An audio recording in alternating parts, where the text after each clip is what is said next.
Arkadaşlar merhaba. Bugün sizlerle İbn Sina'nın hayatını, eserlerini ve ilmi kişiliğini müzakere etmek istiyorum.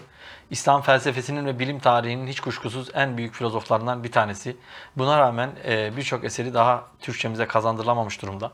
İnsanımız İbn Sina gibi büyük filozoflarını tanımıyorlar. Hatta bazıları İbn Sina gibi filozoflarımızı halen karalamaya çalışıyorlar. Halbuki bütün dünyada bilinen İslam aydınlanmasının en önemli filozoflarından bir tanesi olan İbn Sina bugün günümüzde bizler tarafından dahi anlaşılmaktan uzak duruyor.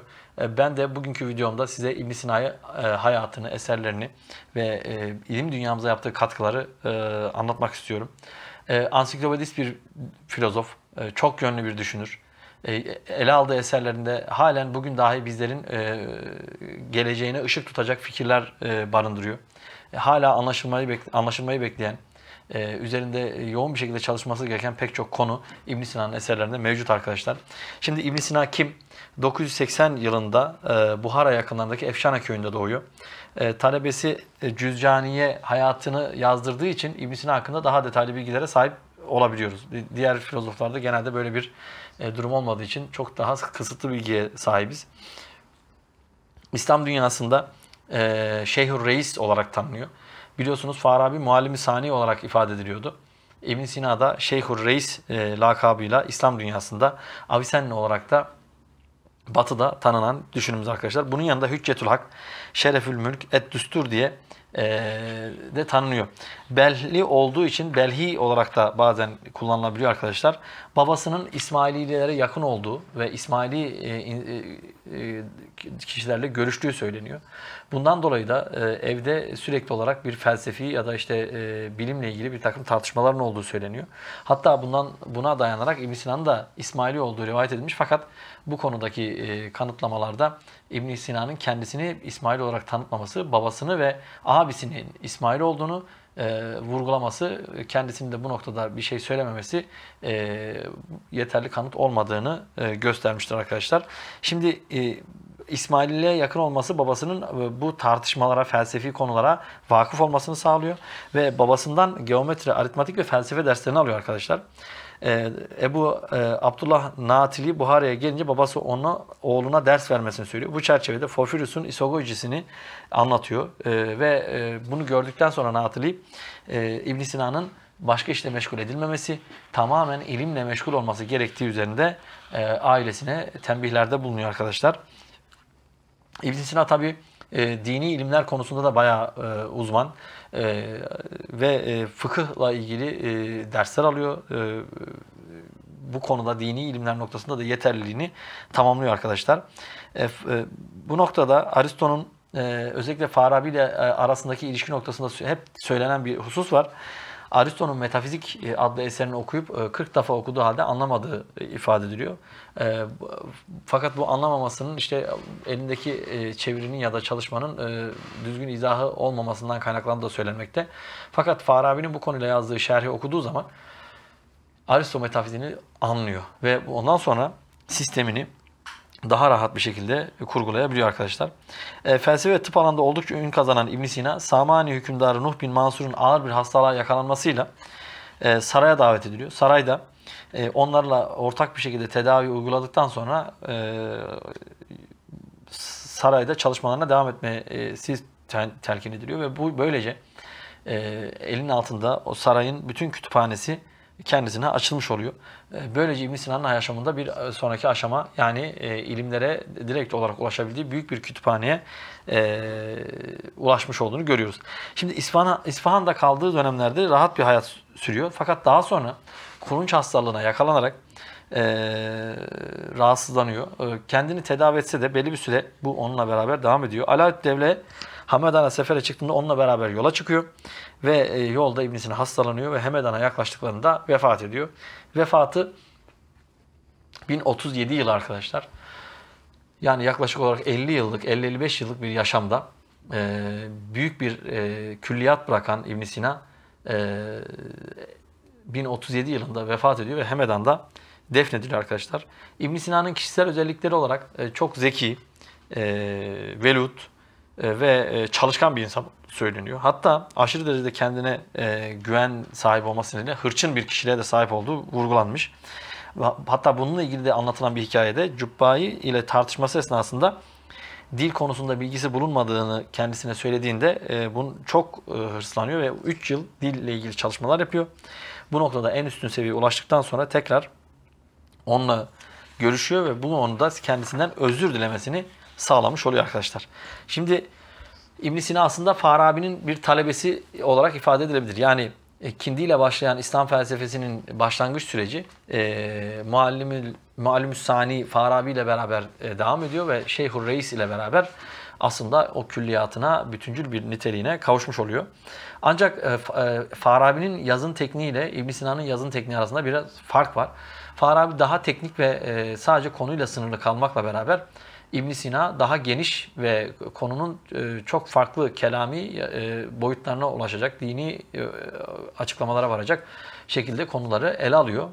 Ve İbn Sina'nın en önemli yönü de bunları belli bir külliyat içerisinde bütüncül ve sistematik olarak ortaya koyması. Bundan dolayı da kendisinden sonra İslam kelamcıları tarafından İbn Sina daha çok hedef seçiliyor. Yani Gazali de, Şehristani de, Tehafüt'te Gazali, Musara'da Şehristani direkt olarak İbn Sina'ya aslında pek çok konuda eleştiriler yöneltiyor. Ve İbn Sina'nın etkisi hatta Gazali ve Fahrettin Razi'de de olduğu söylenir. Çünkü bu külliyatı bütüncül bir şekilde ortaya koyması pek çok düşünürün bundan alıntılar yapmasını, etkilenmesini, hatta görüşleri benimsemesini sağlıyor. Fakat aynı zamanda da eleştirilen kişi olarak da karşımıza çıkıyor arkadaşlar. İbn Sina'nın Şiiliği benimsediği konusunda da bazı müellifler 1950'lerden bu yana bir şeyler yazdığı söylenmiş. Şimdi İsmaili dahilerle ilişkisi olması, daha önce de söyledim, babasının bu şekilde bir ilişkisinin olmasından dolayı böyle bir ifade kullanılıyor. Fakat hocalar arasında da Hanefi fakih İsmail Ez-Zahid'in bulunması da onun Şii olamayacağı noktasındaki, yani özellikle de İsmaili olamayacağı noktasındaki bir delil olarak kullanılıyor. Çünkü İsmaililik o dönem bayağı siyasi anlamda toplumsal çerçeveyi etkileyen bir bakış açısı. Ben kendi adıma şöyle söyleyeyim, İbn Sina gibi çok yönlü düşünürleri belli kalıplara sıkıştırmak yanlış olur. Çünkü bu insanlar olayları değerlendirirken bütüncül bir çerçeveden bakıyorlar ve belli bir sistem inşa ediyorlar. O sistem çerçevesinde baktıkları için de zaten kendisi de babasının ve abisinin İsmail olduğunu söylüyor ama kendisi bu noktada bir beyanda bulunmuyor arkadaşlar. İbn Sina'nın felsefesine bakacak olursak Meşai felsefeyi kurguladığını, sistematize ettiğini ve Farabi okulu da diyebileceğimiz okulun en önemli temsilcilerinden bir tanesi olduğunu görüyoruz arkadaşlar. Ve Şeyhur Reis olmasının gerektirdiği o anlamı hak ediyor. Nasıl? Eserlerindeki o ansiklopedik tarz, biraz sonra hepsini tek tek göstereceğim, onu bu makama yerleştiriyor. Özellikle tıp alanındaki başarısı da o devrin ve bugüne kadar da Batı'da ve İslam dünyasında incelenmesini, anlaşılmasını sağlıyor arkadaşlar. Ve pek çok konuda kitaplara bazı başka fikirleri de alıp o konularla ilgili eleştirilerini de söyleyecek kadar çok yönlü olarak okumalar yapan bir düşünürümüz arkadaşlar. Şimdi mantıkla ilgili düşüncelerine bakacak olursak, İbn Sina'nın bilgi anlayışı ve mantığa bakacak olursak, öncelikle bilgi nedir'e bakmak lazım. Bilginin duyu verileriyle elde edildiği, duyu verilerinden hareketle de akıl verilerine ulaşıldığı ve nesnelerin dış dünyadaki suretlerinin formlarının zihnimize alındığını gözlemliyoruz. Yani insanlar dış dünyaya bakıyorlar. Dış dünyaya baktıklarında o nesnelerin formlarını dışarıdan alıyorlar arkadaşlar. İşte bu ilk aşama, yani duyu verileri, akıl verileri ve akıl verilerinden sonra da aklın olgunlaşması aşaması. Yani heyulani aklın faal akıl ittisal derecesine kadar ulaşacak bir bakış açısına ulaşması arkadaşlar söz konusu. Şimdi mantıkla ilgili eserlerinden birkaçını gösterecek olursak, yani şu külliyat arkadaşlar, bakın: mantığa giriş, ikinci analitikler, topikler ve kategoriler. Bunlar Türkçemize kazandırılan çalışmalar arkadaşlar. Sofistik deliller var ve yorum üzerine var. Şimdi Biz de İcdar Arslan hocamızla Tanımlar kitabını çevirmiştik. İkinci baskısında yaptı. Yani bilgi felsefesi açısından konuşacak olursak İbn Sina öncelikle tanımlardan işe başlıyor. Tanımlardan başlayıp usul ortaya koyuyor. Usulden hareketle de kuramına gidiyor. Yani biz İslam felsefesindeki filozoflarımızı bu bağlamda özellikle değerlendirebiliriz. Yani fikirlerini ortaya koymada kavramların büyük bir önemi var. Kavramlar da tikel nesnelerden hareketle alınıp tümelleştirilerek zihinde ortak duyuya gönderiliyor. Ortak duyuda da tümel bir kavram haline dönüşüyor arkadaşlar. İşte bu Tanımlar Risalesi de aslında İbn Sina'nın en önemli risalelerinden bir tanesi. Çünkü felsefeye başlayacak bir kişinin bilmesi gereken temel tanımları bizim için ortaya koyuyor. Mantık işte bu dil aşamasının bir sonraki aşaması olarak kişinin fikirlerinin anlamlı bir bütünlük sağlamasına yönelik bir eylem olarak karşımıza çıkıyor arkadaşlar. O nedenle aslında Farabi'nin mantık kurgusu bir nevi dış dünyadan suretlerin soyutlanması ve onların ortak duyudan hareketle yeni formlar oluşturarak üst bir niteliğe kavuşması olarak nitelendirilebilir. Şimdi bilme olayından önce duyu nesnelerinin fiziksel ortamı anlaması ve ortak duyuyla bunu tasarlaması ve buna dair bir zihinde bilginin bütüncül bir birikimin oluşması. Şimdi burada sezgi kavramına da değinmekte fayda var İbn Sina'da.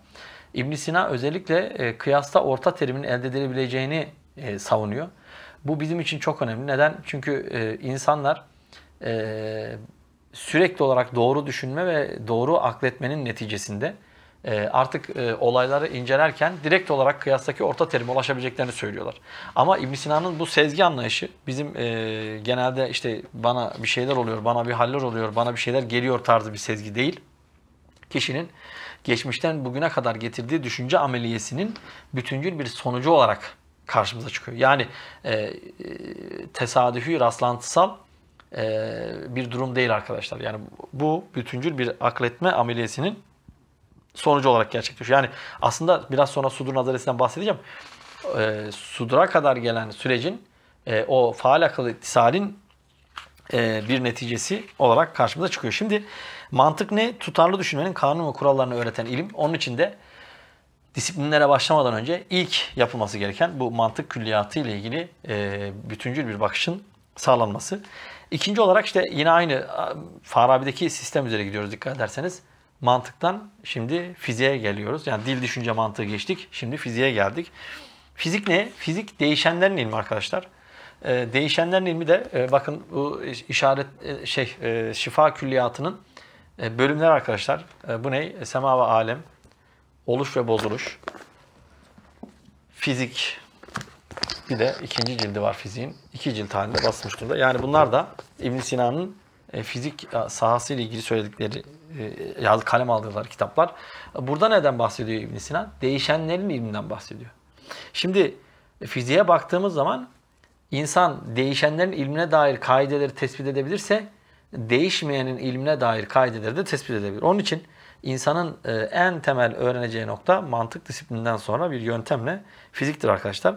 Evrendeki oluş ve bozuluş sürecinin bir değişen bir de değişmeyen ögesi var. Bu ögeleri kavramayı gerektiren unsur arkadaşlar. Şimdi değişen kısmını madde oluşturuyor ve türü belirleyen değişmeyen kısmı ise suret oluşturuyor arkadaşlar. Burada dikkatimizi çeken nokta şu. Yani evrendeki bütün oluş ve bozuluş Allah'ın akıl üzerinden yani faal akıl üzerinden verdiği suretlerle yerdeki toprak, hava, su, ateşin birleşmesi neticesinde oluşuyor arkadaşlar. Yani 4 tane temel unsur var. Toprak, hava, su, ateş ve ona verilen bir suret var. O suretle bir suret kazanıyor. Burada da 4 değişken de sıcaklık, soğukluk ve yaşlık, kuruluk. İşte bunlar kainatın sürekli olarak değişimini sağlayan unsurlar arkadaşlar. İşte buradan işte insanın değişmesine giriyoruz. Yani faal akılla ittisali sağlayacak olan psikolojiye baktığımız zaman yeryüzündeki değişen alemde yaratılanlar da bitkisel nefs, hayvani nefs ve insani nefs olarak 3 ayrılıyor. Yani suretleri verdiğimiz zaman onların üzerinde mesela bitkisel nefsin ne özelliği var? Beslenme, büyüme, üreme. Hayvani nefsinin özelliği var. Bunlara ilaveten içgüdü ve hareket. İnsani nefsin ne özelliği var? Hepsini ilaveten düşünme ve irade etme. Yani insanlar da işte bu nefsin skalasının en üstünde bulunan, bütün o güçleri barındıran ve faal akıllı ittisale en yakın varlık olarak karşımıza çıkıyor arkadaşlar. İşte bu insan aklını kullanıp heyulani bir kuvve, bir fiil ve müstafat akıl mertebesine getirip faal akıllı ittisale geçerse işte o zaman yetkinleşmiş oluyor arkadaşlar. İşte metafizik de o fiziğin değişenlerin arkasındaki değişmeyenlerin ilmi, yani külli ilkeleri elde ettiğimiz, yani metafizik konusunda görüşlerine bakacak olursak o da külli ilkeler, tümel ilkelerin alındığı bir sahaya tekabül ediyor. O da el felsefetül ula olarak nitelendiriliyor. İlmül ilahi olarak nitelendiriliyor. İlahiyat deniyor. El hikmetül mütealiye deniyor. İlmül gaye deniyor. İlmi ma ba'det tabiya, ilmi ma vera'ut tabiya şeklinde vera'ut tabiya bu şekilde nitelendiriliyor. Şimdi metafizik konusu genel anlamda varlığın da var olması şekliyle bilmesi. Yani İbn Sina diyor ki varlığı var olduğu şekil üzere bildiğimiz zaman metafizik gerçekleşmiyor. Şimdi metafizikle ilgili eserlerine bakacak olursak da mesela işaretler ve tembihleri söyleyebiliriz. Metafizik 1 ve metafizik 2'yi söyleyebiliriz. Şimdi bunlar da İbn Sina metafizik kavramının ne olduğunu, konusunu, alanını, sınırlarını belirliyor. Şimdi anlaşılmayan bazı noktalar oluyor. İşte mesela Tanrı metafiziğin konusu değildir diyor. Ya da Tanrı'nın tanımı yoktur deniyor. Şimdi bazen bunu arkadaşlar soruyor. Konusu demek derken yani incelediği bir husus olabilir ama konusu olması için o ilmin nesnesine dönüşmesi lazım. Onun için Tanrı nesnesine dönüşmez diyerekten vurgu yapılıyor ve onun durumlarını inceleyen bir ilimdir. Yani yaratmasının durumlarını, sıfatlarını, hallerini, onları inceleyen bir ilimdir. Yoksa onun konusu olmaz diyor İbn Sina. Ve Tanrı'nın tanımı yoktur derken de neden yoktur? Çünkü Allah Teala özünde çokluk barındırmadığı için diğer varlıklar gibi tanımlanamaz. Ne vardır peki? Allah Teala için bir açıklayıcı söz vardır. Kavl-ü şarih vardır. Yani onu parçalarına ayırıp tanımlamak insanda ya da diğer varlıklarda olduğu gibi mümkün değil arkadaşlar. Çünkü onun inniyeti vardır. Mahiyeti yoktur. Mahiyet unsurlardan oluşan varlıklar için geçerli bir durumdur.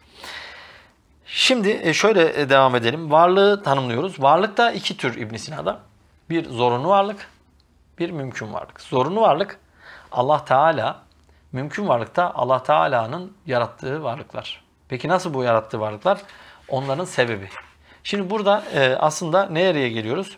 Sudur nazariyesine geliyoruz. Sudur nazariyesinde ilk akılın ortaya çıkması ve ondan da çokluğun ortaya çıkışı anlatılır. Şimdi ilk akıl nasıldı? Akıl olarak Tanrı'yı akıl, akil, makul, aşk, aşık, maşuk olarak ifade ediyor.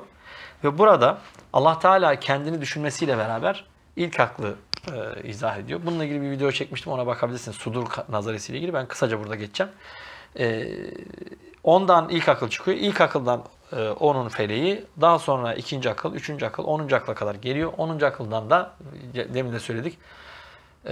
Faal akıl, Cebrail Aleyhisselam'dan da suretleri insanlar alabiliyorlar. Bu şekilde sudur sürecini izah ediyor arkadaşlar. Sudurun temel mantığı Allah Teala'nın zatında bir çokluğun olmaması, her şeyin sebebe dayalı olarak yaratılışının bir sistemin kurulması ve bu çerçevede de Tanrı-alem ilişkisinin düzgün bir sistem üzere kanalize edilmesi arkadaşlar esas. Şimdi en son ne çıkıyor? 4 unsur dediğimiz unsur bizim burada vurgu yapacağımız yer arkadaşlar.